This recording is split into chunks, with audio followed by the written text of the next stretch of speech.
Mūsu uzņēmumam ir vairāk nekā 20 gadu pieredze.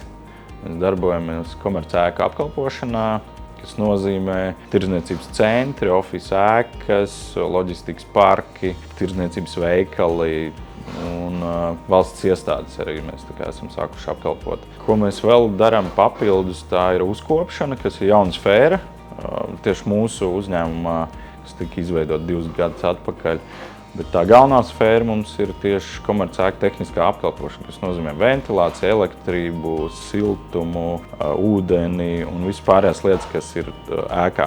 Tas galvenais mērķis mums nodrošināt klientam, lai viņam ir viens uzņēmums, kuram viņi pazvana, un tas uzņēmums atrisina visas problēmas, kas ir ēkā. Mēs arī klientiem piedāvājam ne tikai apkalpošanu, bet arī auditēšanu. Pieņemsim, klients vēlās iegādāties jaunu ēku. Mēs aizbraucam, novērtējam, pasakām, kādi ir riski, cik daudz naudas jāiegulda, un tad viņš var izvērtēt, vai tas objekts viņam ir izdevīgs vai nav izdevīgs. Mēs arī piedāvājam klientiem labus energo risinājumus, ja mēs redzam, kur ir ēkā kaut kādi zudumi, kur klients var ietaupīt elektroenerģiju, siltumenerģiju un arī pārējās lietas, ūdeni un tā tālāk.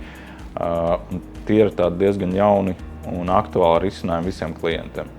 Kā arī mēs piedāvājam būvniecību, rekonstrukcijas, veikaliem, jumtiem, fasādēm, ceļu segumiem.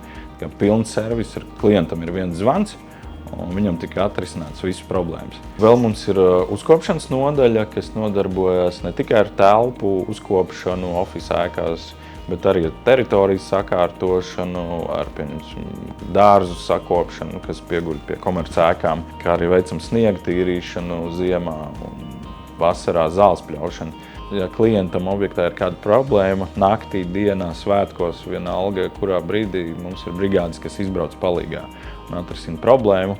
Un tas ir tā kā telefons, uz kuru vienmēr var pazvanīt un vienmēr kāds pacels.